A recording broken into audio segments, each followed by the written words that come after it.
What's going on, everybody? It's your boy T Will. We back with another episode today. Got a few things to talk about: CFP, college football portal, some NFL news, and then if we can, we'll probably talk about the portal a little bit. But here's the thing. First thing up we got today is the Fiesta Bowl. And the Fiesta Bowl is a very interesting subject, very interesting game. You got a guy who's trying to redeem himself, and Carson Beck. They got kicked out by Georgia for Gunnar Stockton. Then you got Shambliss, who was an underrated recruit, Division II player um, that played for Ferris State, won 2 national titles, and he's showing right now that it doesn't matter what level you come from if you got the skills to play. Kid's doing very well, very exciting prospect. Um, he got his knowledge and his tutelage from Coach Lane Kiffin um, and the OC, and it seems to be thriving this year. And I had read something about him coming back to Ole Miss, and if you look at what Ole Miss is doing, and you look at what Ole Miss is doing in the portal, they're not only going to be a solid team this year, they're going to be a solid team next year. I haven't seen Miami sign a lot of guys, um, but I've seen Indiana, I've seen Ole Miss, um, Texas Tech. Um, there's another school, but those are just a couple off the top of my head that are doing pretty well, pretty early. You're seeing a lot of Iowa State guys going from Iowa State to Penn State, of course, because their coach went over there, and a lot of guys that was recruited by James Franklin at Penn State, they're going to Virginia. So going to be very interesting off season. But as we got this game tonight, the University Miami Hurricanes versus the Ole Miss Running Rebels. Um, there's been a lot of talk about Lane Kiffin and him going to LSU, and all that's great. But the point being is that these kids are focused enough to block out all the noise and actually come out here and compete and get it done and beat Georgia when they were down, come back. And really, if you watch the first game they played in the season and it was in Georgia, they should have won that game as well. So I don't know if Ole Miss is going to be an easy out. I think this is going to be a really, really good game. Miami with Massador and Bain, trying to come after the quarterback. It's going to be a very, very interesting game. What I'm very interested to see, though, is how is Miami going to perform on the offensive side of the ball? Because, yeah, they beat Ohio State, but the offense needs to score 7 instead of 3. And I wonder if they figured out ways to get the balls into their playmakers' hands. They got Daniels, who's a transfer from LSU. They have Tony, which is a super freshman. Um, I want to see if they're able to get these guys out in space and make plays. Also, they got the tough running back Fletcher. Um, but then Ole Miss got the tough running back Lacey. So it's going to be a very, very physical game, I believe, especially coming from Miami. The way that Coach Cristobal likes to coach his teams physical on the line of scrimmage. And, this is a chance for Miami to come back and reassert themselves in the top of college football. And this is also a time for Ole Miss to come in and get a chance to get to the national championship and show why they are one of the top programs in the country. So when you look at that, this game is important for both programs because if they want to reach that next tier, that next level, winning this game will do wonders for whichever program wins this game. And I think it just does a lot for them, even being in the semifinals, the national exposure, everybody seeing the colors, seeing the team, and getting familiar with these two teams for them being at this level. Um, but when I look it down, straight down the middle, who is going to win this game. And for me, even though I like Miami's defensive line, you got to score points to win the game. I don't know what Carson Beck is going to do. I don't have a clue because sometimes he has a good game, sometimes he doesn't. But if you ask me, Golding being a defensive coordinator, Golding playing against this guy plenty of times at Georgia, he might know exactly how to attack him and how to get down on him. So if I look at this game from that point of view, I would say that Ole Miss will win this game and move on to compete for a national title. I could be wrong, but in my opinion, when you look at it, Chambliss, Lacey, the defense is solid. Golden is a defensive mind. They have an offensive coordinator that's an offensive mind. They got best of the both worlds. And it would be crazy if Ole Miss wins this game and heads on to the national championship right after Lane Kiffin left them. So I'm picking the Ole Miss Running Rebels to win this game. And if I had to pick a score, I'd say 26-20. That's what I'll go with. Um, but yeah, that's my pick for that game, and hope everybody watches it. And it's going to be a very, very interesting game. Next up, NFL head coaches that got fired this week. You know, you got Stefanski, Cleveland, Gannon. He's Arizona, Carroll, Las Vegas, and Morris. He's at Atlanta. Now we can talk about this all day long, but if you really think about it, the black head coaches don't get a fair shake. I think that he made the wrong mistake starting Penix. He should have never started Penix. He should have put Cousins in from the beginning, and also he should have made the decision to go with Cousins. Period from OTAs until now, because everybody that watched Penix, even us that's been watching him when he was in college, when he was at Indiana, he tore his ACL, tore his knee, you know, injuries after injuries after injuries, and what happened this year?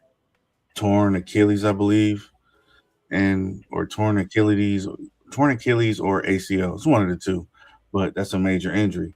And then when you see Cousins come in, Cousins is a very smart guy. He knows how to run the offense. They go out the season winning their last 4 games, but he got fired. And I think that decision alone is what got him fired, because if Cousins probably would have started at the beginning of the season, the Carolina Panthers are not that good. You know, I believed in Bryce Young in the beginning, but he is not that good. And if the Atlanta Falcons would have started Kirk Cousins, they would have been the division winners of the NFC South. Pete Carroll, you know, he was pretty much a legacy hire. He had all his wins at Seattle. Before that, he was at USC, and he just had a pedigree of winning. And for whatever reason, everybody thought that he was going to be able to come in LA and at least make them competitive, and that did not work out. He's older. They didn't want to waste no more time, so he's out. Gannon, um, you know, he was supposed to be this great offensive mind, and it seems like Kyler Murray went backwards. He got injured. He's out. Brissett came in, played some solid football, but they didn't win no football games. And Arizona is where Arizona normally is, not in the playoffs. Then we get to the Cleveland Browns. You got Kevin Stefanski. Um, I don't know who drafted Dylan Gabriel, but the decision to put Gabriel in first was the worst decision he could have ever made. Um, if you watched Dylan in college, you knew that he was a system quarterback. You knew that he depended on every single piece around him to make him better. You can even go back to his UCF days. And then you have to factor into this. When he left UCF, he wasn't going to get drafted. They told him, "Don't come in the draft. You're not getting drafted." He went to Oklahoma at the end of the season. He wanted to see if he was going to get drafted. They said, "Hey, stay in college. You're not going to get drafted." He went to Oregon and played. And at the end of that, when he got out, I guess his time was up because he'd been in college for so damn long. They said, hey, you might get drafted in the seventh round. So the guy got drafted in the third. He puts him in over Shador, and now you fast forward to now, and you realize that the guy was just a waste of time. You should have never put him in there. Should have put Shador in there from the start. Let him develop. Let him get more game film. Let him get more work, and then the Cleveland Browns will have a better assertion or analysis on Shador instead of him only getting 6 or 7, 6.5 games when he could have had more. And then you would have known for sure, hey, we believe in him. We're gonna move forward with him, and now we can add other pieces. But that's just the way it go. And then adding to this list, you got John Harbaugh and Mike McDaniel, who also got fired. So it's gonna be really interesting to see who gets hired, but we'll keep an eye on that.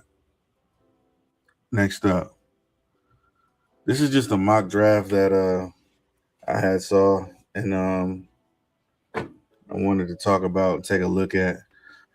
So with the Las Vegas Raiders, they got them drafting Fernando Mendoza. The Jets take Dante Moore at 2. The Cardinals take Arville Reese at 3. The Titans take Ruben Bain at 4. The Giants take Colonel Tate at 5. The Browns, Spencer Fano at 6. You got Washington, David Bailey, edge at 7. You got Jordan Tyson, wide receiver, Arizona State, going to the Saints at 8. Keldrick Falk going to the See, and this is right here is just where these mock drafts miss me because Kansas City needs a running back. Edge rusher, no, you need a running back. So right here on this pick, it should be Jeremiah Love. Should be, you know, if we're being honest. Like you need Jeremiah Love. So you take Keldrick Falk off the board and get Jeremiah Love. Then here for the Bengals, they pick Caleb Downs. Y'all already got safeties and corners. You need D line and linebackers. So Falk would make sense here. You get to the Dolphins. I understand offensive tackle, but y'all got a lot of weapons on offense where y'all can get past on that. Y'all need players on defense. Your defense was ass, so you need to fix that. I don't think Jeremiah Love is going to be here for the Cowboys. If he is, that would be a good pick for him. But I don't know if that kid's going to make it that far down the list with these teams. Because even the Bengals, yeah, they got Chase Brown, but is he better than? Do you not want to have Chase Brown and a Jeremiah Love? Yeah, absolutely, you would. Um, the Rams, Mansour Delaney, quarterback, LSU. Uh, yeah, Tampa Bay definitely needs some linebackers. They linebackers getting old. So Sonny Styles out of Ohio State, that looks good. Makai Lemon out of USC. Yeah, he's decent. The Lions, the Lions definitely need OTs for sure. Proctor, I don't know if he's gonna be a true OT. He might be a guard OT, maybe. Cool. Uh, what is this? They got a cornerback for Tennessee. Mm, yeah, yeah. They cornerbacks get burnt a lot, so that seems like a pretty good pick. Um, Carolina Panthers, T.J. Parker, edge Clemson. And then when you get to this part of the draft, like 19 through 30, it kind of gets a little shaky because you don't know what these guys are going to be because this is the back end of the first round. And when you drafting this late in the first round, I think when you draft this late in the first round, you might want to get like the best player available. Um, because when you get this late in the first round, it might be guys that you're reaching for that shouldn't be getting drafted in the first round. So you draft best talent available. Um, and then unfortunately about the draft is hit or miss. You can get guys in the first, and then when it comes down to it, uh, guys that you draft in the second and third round end up being better than your first rounders. But that's the name of the game. And then the Cowboys with a second pick in the first round get Cassius Howell out of Texas A&M. Hmm, I don't know about that. Pittsburgh need a quarterback, but I don't know if Ty Simpson should go this high. That'd be crazy. So they're gonna take Denzel Boston, wide receiver, Washington Chargers, O lineman out of Penn State. The Eagles get man. The Eagles just what if they get him? That'd be ridiculous. That's DJU's brother, Uyangale from Oregon. He a good player, very good player. Omu out of Utah. Man, Buffalo, y'all need some more wide receivers, man. I mean, y'all O line is already nice. Y'all got a nice O line. Y'all running back got like 1,600 yards. Y'all O line is nice. You don't need another O lineman. I would say wide receiver. Y'all, ever since y'all let Diggs go, y'all don't really have a top wide out. Okay. The Chicago Bears, D line, Kaden McDonald, Ohio State. I guess. San Francisco, Concepcion. Yeah, y'all need some more weapons.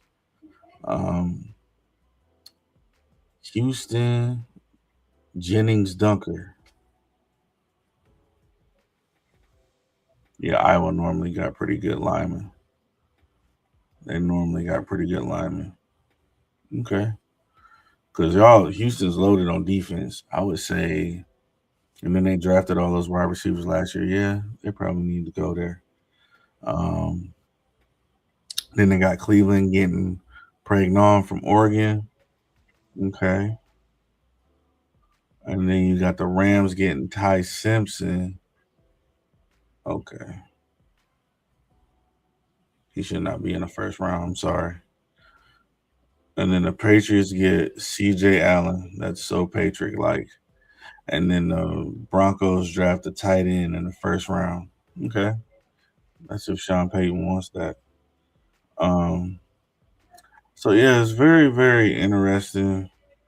A lot of these mock drafts are very, very different. Um, but it's still interesting. At 16, they got the Ravens getting a defensive lineman, and then they got the Seahawks at 32 getting Terrell from Clemson. Don't they already have two corners? Yeah, see, man, these drafts don't be making no sense at all. But yeah, that is what we have for the potential mock draft. But man, you can look at this right now and take a picture of it. It ain't gonna look nothing like this when draft day actually come. It's gonna be completely different. Very different. Very, very different. I wanted to see if I can let me see here. Just to show y'all something real quick. I gotta find it. Just give me a second. Um let's see here. Yes, sir. Yes, sir. Man. So y'all know the portal going crazy right now. Um Going crazy, crazy. Uh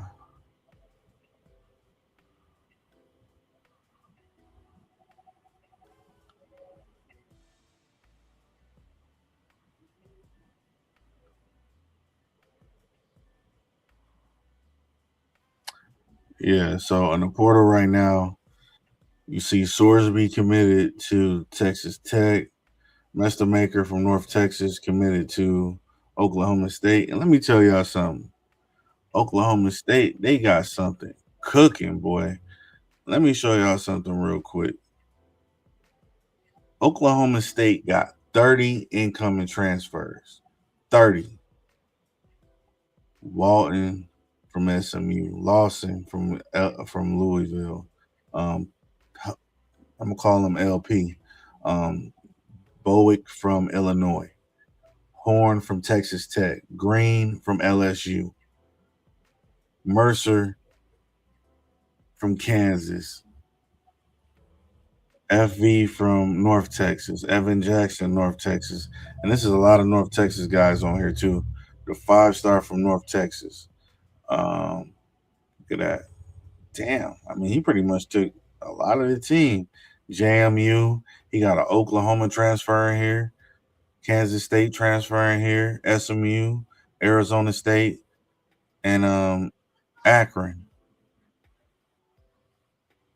That is wild, bro. Like, y'all better watch out for Oklahoma because a lot of people don't know Oklahoma State, they got bread. I don't know how much the donor left before he passed away, but Boone Pickens, when he was alive, he was hooking Oklahoma State up. And then just to see how Oklahoma State fell off, I think whoever is in charge now, they getting somebody to give them something.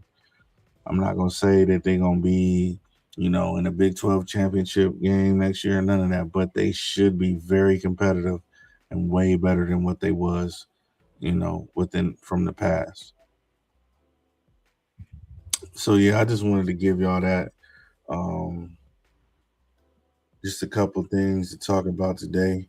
If y'all like the content, like the video, subscribe and share and get back at me. But y'all have a great rest of y'all evening and watch that football game tonight between Miami and Ole Miss. Once again, I am taking Ole Miss, but don't be surprised if Miami wins. But I'm just saying, Ole Miss should be able to move the ball down the field, get stops on defense because Golden has played against Carson Beck when he was at Georgia. So it's going to be very interesting to see. And once again, like the video, subscribe and share, and I'll holla at y'all. Peace out.